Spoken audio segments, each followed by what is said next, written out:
오늘 본문 말씀을 통하여서 그리스도인이 가지고 있는 큰 고통에 대해서 한번 계속해서 살펴보려고 합니다. 피조물도 지금 고통 가운데 마치 해산하는 여인과 같이 허무한 데 굴복한 것에부터 해방되기를 바라고 있지만, 그러나 크게 그리스도인 된 자, 하나님의 구원을 받은 자 안에도 큰 고통이 있다라고 이야기를 합니다. 먼저 어제 본문을 통해서 우리가 살펴본 고통은 그리스도인이지만 아직까지 완성되고 완결되지 않은 구원의 과정 속에 있기 때문에 느끼는 고통이었습니다. 이미 시작된 예수 그리스도의 생명이 아직 완성되지 않은 이 과정 속에서 끊임없이 죄와 싸워야 하고 나의 옛자와 싸워야 하고, 그리고 하나님께 굴복하지 않은, 완전히 하나님께 굴복되지 않은 세상 속에서 여전히 믿음을 지켜야 하는 싸움을 하는 것이 마치 해산하는 여인이 고통하는 것과 같은 그런 고통이 있다라고 어제 그리스도인의 자신에 대한 개인적인 상황에 대한 고통에 대해서 이야기를 했다면, 오늘은 또 다른 고통에 대해서 바울이 우리에게 이야기하는 것을 보게 됩니다. 이것은 그리스도인이 되어서 사명을 가진 자로서, 사명자가 받는 고통이다, 사명자로서 느끼는 고통이다라는 것을 우리에게 보여주고 있는데, 그는 자기 자신을 향해서도 지금 마치 해산하는 여인처럼 고통을 받고 있다라고 느껴요. 아직까지 완성되어 있지 않기 때문에. 그래서 믿음으로 서지 않으면, 주의 성령이 나를 붙들어주지 않으면, 내가 주의 성령과 함께 싸우지 않으면 오호라 나는 공고한 자로다 라고 말할 수밖에 없는 그 고통 속에 있다라는 그 고통만 이야기하는 것이 아니라, 오늘은 그 사명자로서 가지고 있는 고통에 대해서 이야기를 하고 있는데요. 1절 2절에 보니까 중간쯤부터 보시면 보이시나요? 나에게 큰 근심이 있는 것과 있죠. 거기서부터 한번 읽어볼까요? 3절까지 읽겠습니다. 시작. 나에게 큰 근심이 있는 것과 마음에 그치지 않는 고통이 있는 것을 내 양심이 성령 안에서 나와 더불어 증언하노니, 나의 형제 곧 고륙의 친척을 위하여 내 자신이 저주를 받아 그리스도에게서 끊어질지라도 원하는 바다. 그가 지금 자기 자신의 고통에 대해서 이야기를 하고 나서 9장에 넘어오면서 이제 유대인과 이방인 그런 이야기를 하려고 9장, 10장, 11장을 이끌어 가는데, 먼저는 자기 자신 안에 큰 고통, 큰 근심이 있다라고 얘기하는데, 그 이유는 무엇인가 하니까 자기의 형제, 고륙의 친척, 즉 그들은 이스라엘이라는, 유대인들을 바라볼 때마다 그의 마음속에 고통이 일어난다라는 거예요. 나 자신을 바라볼 때에도 일어났던 고통이지만, 여전히 나는 이스라엘 백성들을 바라볼 때마다, 내 민족을 바라볼 때마다 고통스럽다, 이렇게 얘기합니다. 사도 바울은 이방인의 사도입니다. 그러나 우리가 잘 아는 것처럼 그는 자기가 이름이 생명책에서 지워지는 한이 있더라도 이스라엘 백성들이 구원받기를 원했던 이스라엘 사람을 사랑했던 사람이었어요. 그런데 하나님께서 그를 이방인으로 보내실 때, 이방의 빛으로 보내실 때 뭐라고 얘기합니까? 하나님의 지혜에 대해서 이야기를 해줘요. 우리가 나중에 살펴보겠지만, 이스라엘 백성들이 지금 더러는 우준하게 되어진 이유는 무엇인가 하면, 이와 똑같이 이방인들을 돌이키게 하려고 하시는 것이다. 그래서 이방인의 수가 차면은 곧 다시 유대인들의 수가 차는 일들이 일어날 것이라는 거예요. 그래서 사실은 지금은 현재는 이스라엘 백성들이 하나님을 배반하고 있고 마치 떠난 것처럼 보이지만, 그러나 이방인의 수가 어느 정도 차면 이방인을 구원하는 방식과 똑같이 이스라엘 백성들을 다시 건지실 것이라는 하나님의 약속을 받았던 사람이었습니다. 그러니까 자기가 사랑하는 이스라엘 백성들을 돌이키게 하기 위하여서 자기의 사명인 이방인에게 복음을 전하는 것이 이들을 돌아오게 하는 하나의 방법이라는 것을 알고 있었던 사람입니다. 그래서 그는 그리스도인 된 자기 자신이 사명을 받아서 이제 이 사명을 감당함에 있어서 큰 고통이 있었던 이유는 무엇이냐면, 마치 하나님의 약속을 가지고 있고 하나님의 뜻을 가지고 있고 이방의 빛이 되어야 할 자기 민족이 구원으로부터 배제된 것 같은 거예요. 이게 너무 마음이 어려운 거예요. 그가 이스라엘 백성들에 대해서 이렇게 얘기하지 않습니까? 4절부터 보면 그들은 이스라엘 사람이라 이렇게, 하나님을 이긴 자, 하나님이 이들을 버려서는 안 되는 자, 하나님이 너무나 사랑하시는 자잖아요. 그런데 그들에게는 양자됨. 여러분, 우리가 양자라는 것은 친아들이 있고 그냥 불쌍한 사람 데리고 와가지고 아들로 삼았다, 이게 아닙니다. 이 당시의 양자는 자기의 재산과 모든 기업을 물려주기 위하여서 똑같은 권능과 동등한 기업을 물려주려고 하는 자기 아들과 진배한 아들을 말할 때 양자라고 하는 거예요. 그런데 이스라엘 백성들은 양자됨과 영광과 언약과 율법을 세우신 것과 예배와 약속들도 있고 조상들도 그들의 것이고 그리스도도 그들로부터 나왔다라는 거예요. 이렇게 큰 은혜 가운데 있으면서도 하나님을 버렸고, 그래서 이 구원으로부터 배제되어서 복음이 이방으로 넘어가는 이 상황 속에서 마치 유대인들, 이 이스라엘 백성들은 구원에서 배제된 것과 같은 이런 상황을 바라보는 바울의 현실적인 심정은 너무 고통스럽다라고 이야기하면서 사명자로서의 고통을 이야기하고 있습니다. 그러나 그는 6절에서 이 상황 속에서 그가 하나님의 약속을 붙들고 있다라는 것을 보여주고 있습니다. 우리 6절, 7절, 8절 한번 읽어볼까요? 자, 시작.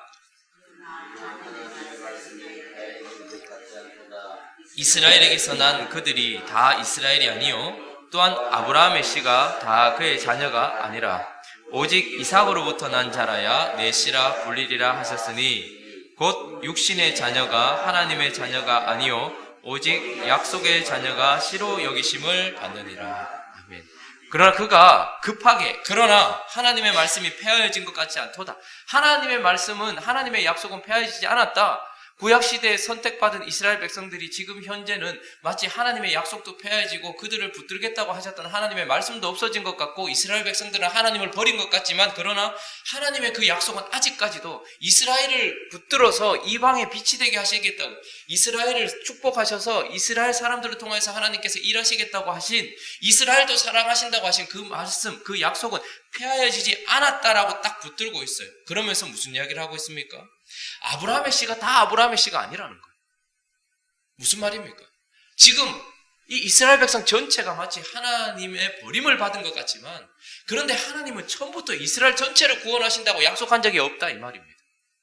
아브라함 안에는 다른 아들들이 있었지만 그 가운데 누구만요? 이삭만 하나님이 약속하신 자녀다라고 얘기하는 거예요. 우리가 볼 때는 이스마엘도 있습니다. 그리고 그드라를 통하여서 나중에 말년에 낳은 자식들도 있습니다. 이 모든 사람들에게 하나님이 처음부터 약속하셨던 게 아니라 오직 한 명, 약속의 씨인 이삭에게만 약속하셨다는 거예요. 그러니까 내가 이렇게 겉으로 보면 이스라엘 백성이 하나님께 버림받은 것 같지만, 하나님은 처음부터 이스라엘 안에 이스라엘을 구원하시겠다고, 육적인 이스라엘 안에 영적인 이스라엘이 있다라고 말씀하시면서 그 가운데 아브라함 전체가 아니라 아브라함을 통해 나온 이삭, 그리고 이삭 한 사람으로부터 리브가가 자식을 낳았는데 이삭 전체가 아니라 이삭 속에 있는 누구요? 에서는 배제된 채 야곱을 구원하시겠다고 하나님이 약속하셨다는 거예요.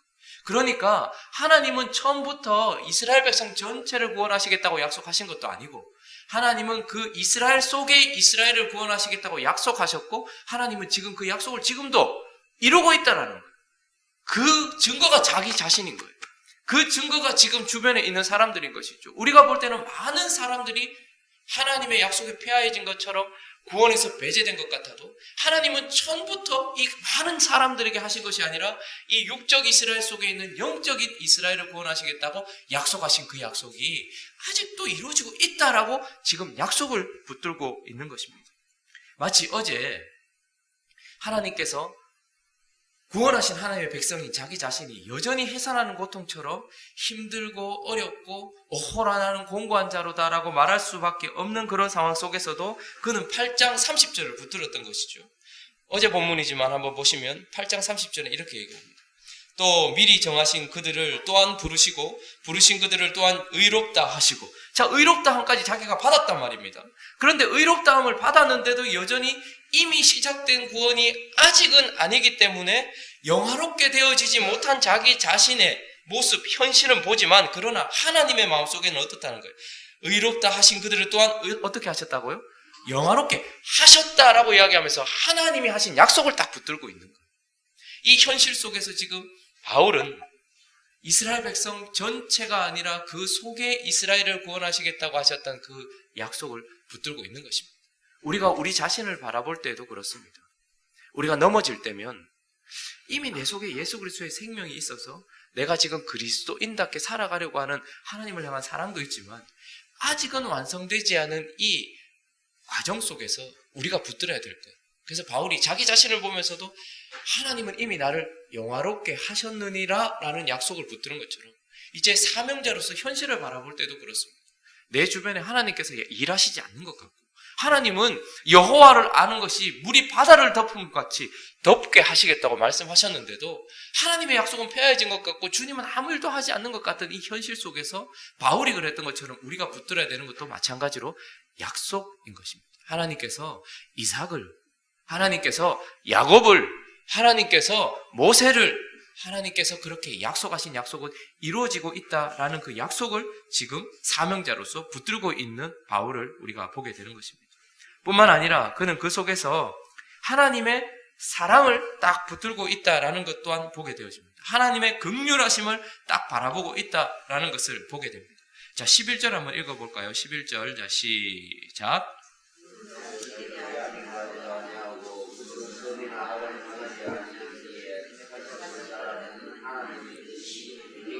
남지 않고 오직 부르시는 이로 말미암아 서게 하려 하사.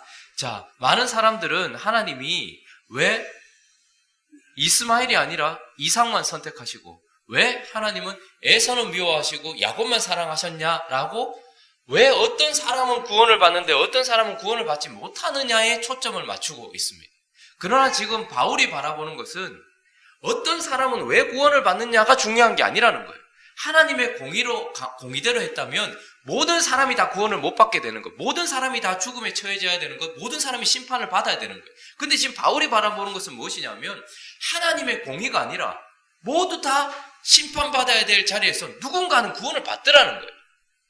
이삭이나 이스마엘이나 똑같이 하나님 앞에 심판받아야 될 자인데 그 중에 누구는 구원을 받더라는 말입니다. 그래서 이것은 하나님이 불의하시다는 것이 아니라 하나님의 긍휼과 사랑이 누군가에게 부어지고 있는 것을 보게 되는 것입니다.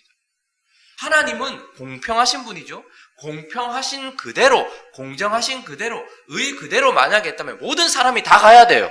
그런데 그 가운데서 하나님이 누군가는 구원하고 있더란 말입니다. 그래서 그걸 통해서 바울은 지금 뭘 보냐 하면 하나님이 그래도 누군가에게 긍휼을 베풀고 계시다라는 그 긍휼의 현장을 보고 있는 것이죠. 그러면서 모세에게 이르셨던 것처럼 내가 긍휼히 여길 자를 긍휼히 여기고 불쌍히 여길 자를 불쌍히 여긴다라고 말하면서 모든 사람이 심판 가운데 가야 될 그 가운데 하나님이 누군가에게 긍휼을 베풀고 있고 그것은 행함에 있는 것이 아니라 택하심을 따라되는 하나님의 뜻에 있다라는 것을 딱 붙들고 있습니다.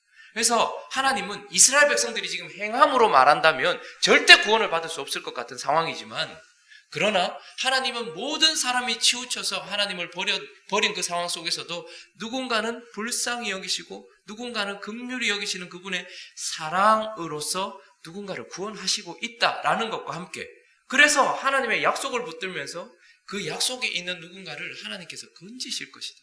그가 여전히 행위로 하나님을 부인하고 있다 할지라도, 그가 여전히 그의 행함으로서는 하나님 앞에 설 수 없다 할지라도 하나님은 그 사람들의 행함이 아니라, 이스라엘 백성들은 아주 악하지 않습니까?